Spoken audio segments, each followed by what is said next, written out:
Hi, thanks for tuning in today. If you've got an interest in the Greek Septuagint, there's a volume out there that I think is very helpful that I want to share with you today. We're going to review it in terms of 5 different categories. The name of this volume is the Apostolic Bible Polyglot. It's a handsome volume that's been put together and I think is a great tool to have in your library. Like I said, we're going to review this in terms of 5 different categories. If you're interested in Koine Greek and the tools that help you in regards to understanding Koine Greek, I would invite you to like this video and also hit the subscribe button. Okay, what does this volume contain? It contains the complete Old Testament and New Testament. It does not contain the Apocrypha, but it does contain the complete Protestant canon. It is a volume that has a number of great features about it. It is an interlinear, and for the Old Testament, it provides a Strong's number above each word. So you see Chi there, is the Strong's number is 2532, and then you have an English translation. Now it maintains the Greek word order, and when there's an instance where if the Greek word order won't make sense in English, he's provided little numbers there. So you can see I have given all vegetation of grass to you. You can see the numbers there. So the advantage to this is that if your Greek isn't good enough to read through the Septuagint without aids, he has an English translation under each Greek word, typical interlinear style. There may be other Septuagint interlinears out there. This is the only one I can think of at top of my head. I'm saying that, and it seems like I've run across another one somewhere. But this is fantastic because, like I said, if you don't know enough Greek, you can always look up the Strong's number. You can look it up in a Strong's dictionary, and there's a lot of lexicons that are keyed to that.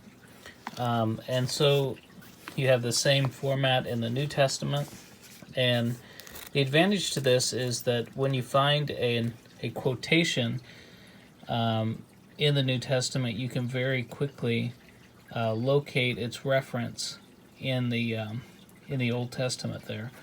So just a lot of really good things going on there.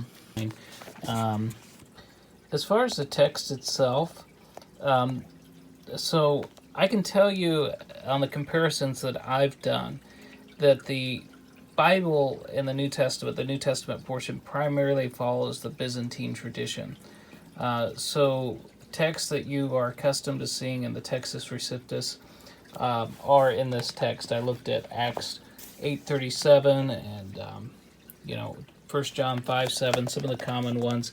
So this is following a more traditional text in the New Testament. As far as the Old Testament is concerned, I don't know as much about the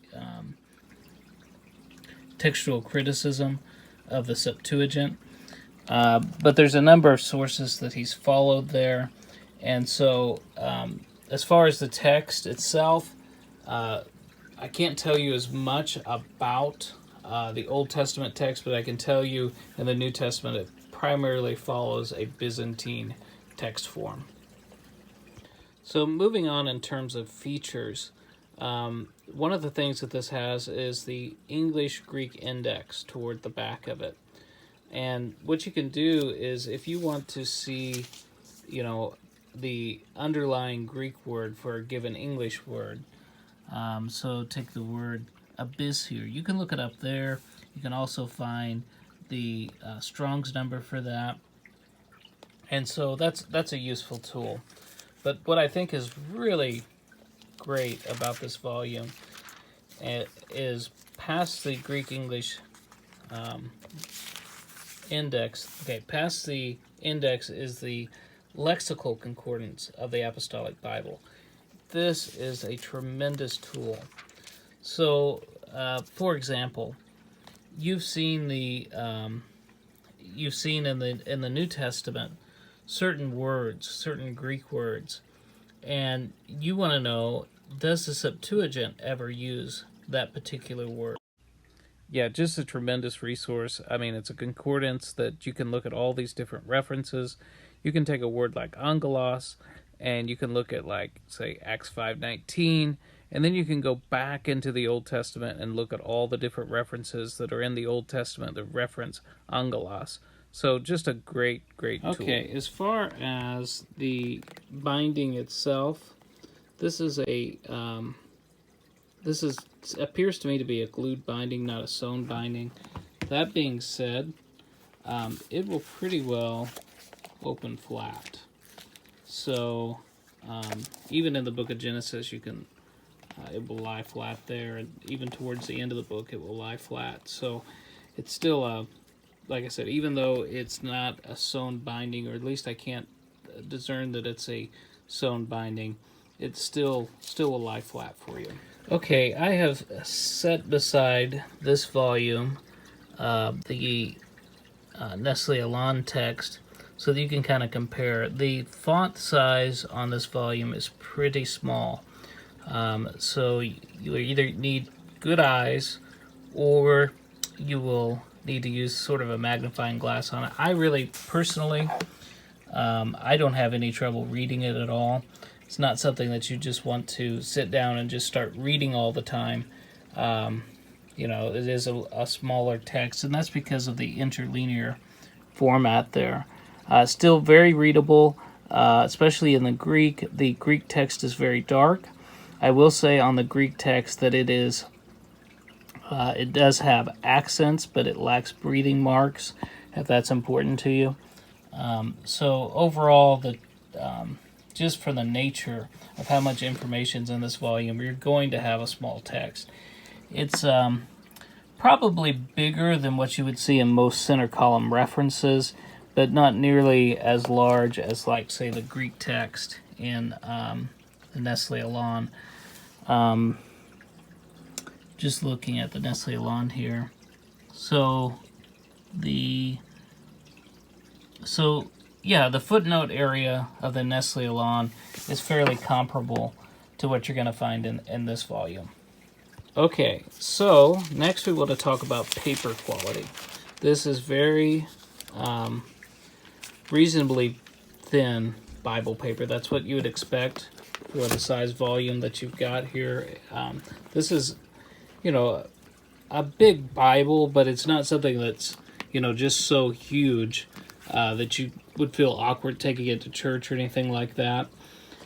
So in order to kind of make that happen and contain all this information, you're going to have thin pages, and I think you've seen just from the examples that I've given that there's quite a bit of ghosting going on there. Nothing that's too terrible. Certainly usable, but yes, it is thin paper. So in terms of overall size, this is about 7.5 by 9.5, and it's about 1.5 inches thick. So it's a big Bible. The thickness is about normal for a Bible, but it's still very portable. This is something that you could take to church if you want to follow along.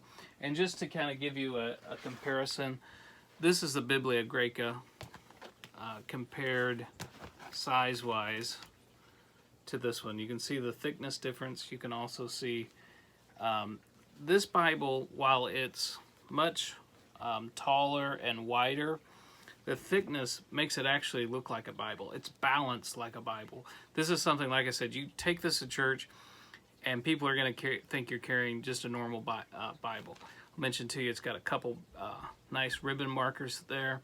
This one that I have here is imitation leather, but you can get this in genuine leather.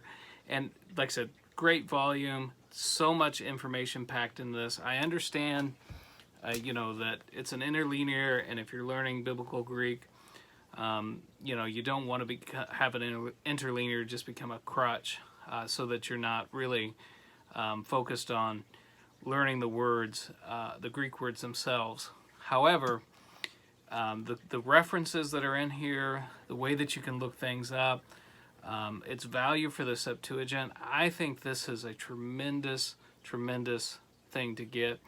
And I'm going to give you a link down below. I'll link to the creator's or the publisher's website, the man who put this together. I'll link to his website, but I'll also give you the Amazon link. Some people don't like to, get their credit card out on too many different sites, but this is also sold on Amazon. I believe they've got a genuine leather edition of it as well. So if you're interested in these sort of things, don't forget to like and subscribe, and I'd really encourage you, go ahead and get this volume. You won't regret it. Thanks.